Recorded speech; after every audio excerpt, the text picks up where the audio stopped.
ఎప్పుడు కూడా మాకు కూడా చాలా తెలుస్తుంటాయి ఇంపాక్ట్లో చెప్పే వీడియోలు. చాలామంది మేము చెప్పినవే చెబుతుంటారు, కానీ మేము చెప్పినట్టు చెప్పరు, మాకంటే బాగా చెబుతారు. ఎందుకు వినాలి అంటే వీళ్ళు ఎలా చెబుతారో అని వినాలి, వీళ్ళు ఎంత బాగా చెబుతారో అని వినాలి, వీళ్ళు ఇందులో ఏం చెప్పదలుచుకున్నారో అని వినాలి. సుమతి, కాలమతి, మందమతి అని ముగ్గురు ఉన్నారు. వీళ్ళ ముగ్గురు మంచి ఫ్రెండ్స్. ఈ చేపలే, ముగ్గురు చేపలే, బట్ ముగ్గురు మంచి ఫ్రెండ్స్.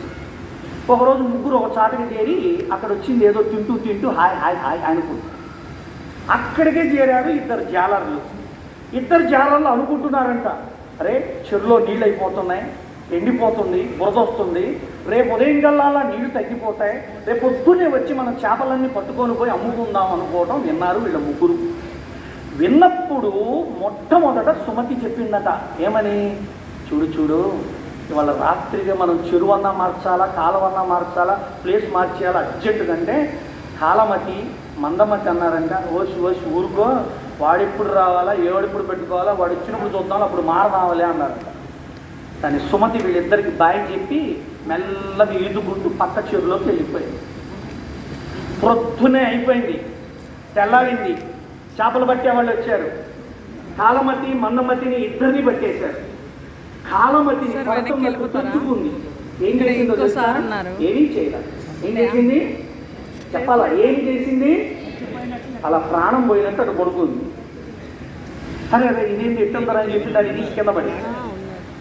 బుద్ధిమతి ఏం చేసిందంటే ఊరికే ఎగురుతుంది. అమ్మో నేను ఇప్పుడు దాకా మేలుకోలేదు, అమ్మో అమ్మో అని ఎగురుతూ ఉంటే బతికుందరని చెప్పి పొట్టలో వేసుకొని పోయాను. అంటే ఏంటబ్బా ఈ కథ ఎందుకు మీకు నేను చెప్తున్నానంటే, ఒక్కొక్కసారి మన సాంగత్యంలో, స్నేహితుల సాంగత్యంలో సుమతి ఉంటుంది, కాలమతి ఉంటుంది, బుద్ధిమతి ఉంటుంది. పేర్లు చూడండి, సుమతి, కాలమతి, మందమతి. మతి అంటే ఏంటో తెలుసా? మనస్సు. ఇక్కడ కథలో మీరు అర్థం చేసుకోవాల్సింది మీ మనస్సు. అంటే మీ మనస్సు సుమతిలాగా ఉన్నట్లయితే మీ జీవితము సమస్య వచ్చే ముందే జీవితాన్ని చక్కబెట్టుకొని చక్కగా ముందుకు ప్రయాణిస్తుంది. మీ తండ్రి మీకు ఎప్పుడు అలా సుమతిగా చెబుతూ ఉంటాడు, తల్లి అలా చెబుతూ ఉంటుంది. అర్థమవుతుందా? తల్లి ఎలా చెబుతుందో తెలుసా? ఎంతవా ఆ గడ్డం పెరిగింది తీసుకోరా అంటారు. కాలేజీ పోగానే మీ గర్ల్ ఫ్రెండ్ ఏముంటుందా? Hi you are very nice in this beard అంటారు. అయిపోయా, పైన గారే కింద గారే, లైఫ్ అంతా కారిపోయా. ఏం పర్వాలేదు, నన్ను ఎవడు ద్వేషించినా, యూట్యూబ్లో ఇంపాక్ట్లో నా ప్రవచనాలని ఈయన కూడా ఇక మాట్లాడతాడని అన్నా, ఒక వక్తలో ఒక గురువుగానో మిమ్మల్ని ఇన్స్పైర్ చేసి, మిమ్మల్ని మోటివేట్ చేసి, లైఫ్ను అర్థం చేసి రంగరించి మీ నోట్లో పోస్తే ఒక్కడన్నా ఈ 3 రోజులు తిన్నందుకు చెప్పినందుకు బాగుపడకపోతాడా అన్నది మా అంతరార్థం. తండ్రి మిమ్మల్ని కన్నగాని చచ్చిందని చెబుతాడు. ఎందుకు? ఒక్కరోజన్నా మారిపోతాడా? ఒక్క పాయింట్ కన్నా మారిపోతాడా? ఒక్కరోజన్నా మోటివేట్ కాకపోతాడా? అందుకే లైఫ్ మోటివేటర్స్ ఎవరంటే తల్లిదండ్రులు, తర్వాత మేమందరం. నిజంగా మా నాన్న మాకు బాగా ఎప్పుడు చదువు ఇప్పుడు కూడా అంటాడు, నాకు వస్తూ ఉంటే భోజనం చేయరా అన్నాడు. నాన్న అన్నం తింటే చెప్పలేను అన్న. అందరికి చెప్తాను, నువ్వు టైం తినవయ్యా ముందు అన్నాడు. నేను గురువు గారిని కాదు, ఆయనకి ఎవరివి? కొడుకుని. ఆయన తండ్రి కొడుకు చెప్పినట్టే చెప్పాలా, గురువుకి చెప్పినట్టు చెప్పకూడదు. ఎందుకంటే ఇప్పుడు అయితే ఆయన నాకు కనుక తండ్రిగా చెప్పకపోతే నేను తండ్రిని మిస్ అవుతాను. I miss. అందుకే తండ్రిగా కావాలి.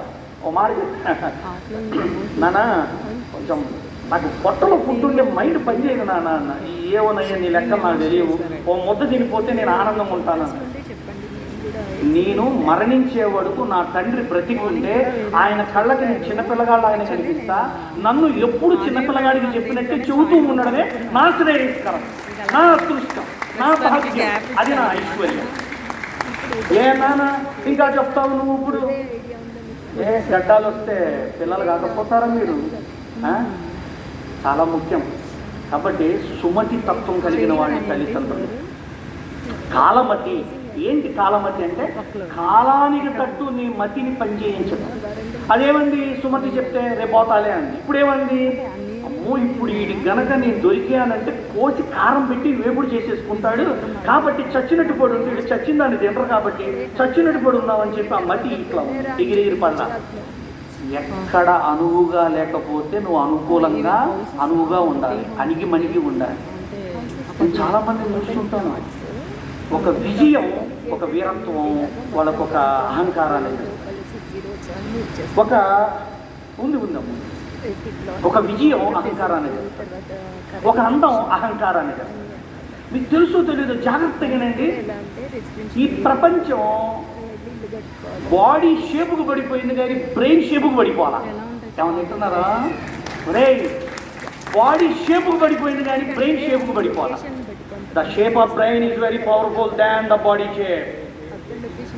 నువ్వు పెళ్లి చూపులకు పోయినప్పుడు కూడా అమ్మ బాగుంది, అమ్మ బాగుంది, ఏం బాగుంది, ఏం మాట్లాడేవని బాగుంది అంటున్నారా? జడ బాగుంది, కళ్ళు బాగున్నాయి, నడుము బాగుంది, XYZ బాగున్నాయి అని పెళ్లి చేసుకున్నాం.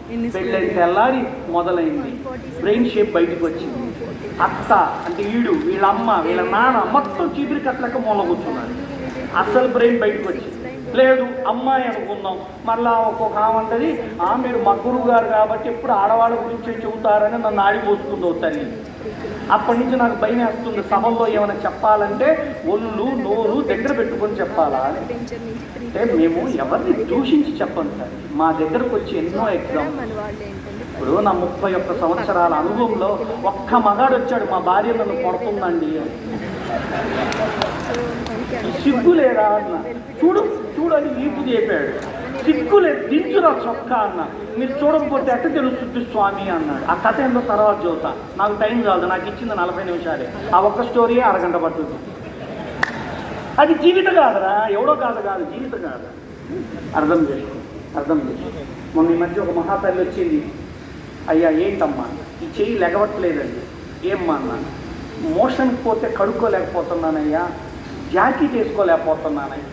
ఏంటమ్మా నీ బాధ అంటే ఈ చెయ్యి పని చేయాలా, ఈ మజిల్స్ పని చేయాలా, ఏమన్నా ఉందా అనేది. అసలు అది కాదమ్మా, నువ్వు చెప్పే రోగాన్ని బట్టి నాకున్న అవగాహన ఏంటంటే, నాకు ఒక సబ్జెక్ట్ ఉందండి, ఆయన థెరపీటికల్ యోగా మాస్టర్ అని, మా తాతల కాలం నుంచి వస్తున్న Ayurveda and naturopathy, psychology versus disease versus diet, ఈ మూడింటి మీద నేను ఇష్టం వస్తుంది, గర్వంగా చెప్పుకుంటాను. ఎందుకంటే నీకు ఎంత వస్తుందంటే నేను చెప్పలేను, ఈ మూడే నా ఆస్తుంది. Psychology versus disease versus diet. నువ్వేం తింటున్నావు చెబితే నీ సైకాలజీ ఎలా ఉంటుందో నేను చెబుతాను. ప్రస్తుతం నీకు సైకాలజీ చెబుతూ నువ్వు ఏ ఫుడ్ ఇష్టపడతావో నేను చెబుతా. ఈ రెండు ఏం చెప్పకపోయినా నువ్వు నాతో ఒక గంట ఉండి నీకు ఏ రోగం వస్తుందో కూడా చెప్తా. That is the power of గురువు. ఎందుకు గురువు అంటారు? దాని నుంచి చూస్తున్నా, వస్తాను ఇట్లా పెడతాడు, ఇట్లా ఎందుకు పెడతారు? ఊరికి ఎందుకు పెడతారు? నా శిష్యుడు ఒకడు ఉండేవాడు, అందరూ ఫస్ట్ క్యారేజీ మీకే తెస్తారని, నాకు తెచ్చాక నీకు తెస్తారు రాదు అంతేరని చెప్పాడు. మనకి తెలియదు అనమాట. సో ఆమె వచ్చింది, పాపం బాధలు చెప్తుంది. చెప్పమ్మా, లేదమ్మా నువ్వు నిజం చెప్పన్నా. ఏం చెప్పుకోలేదు గురువు, ఒక్కగానో కొడుకు,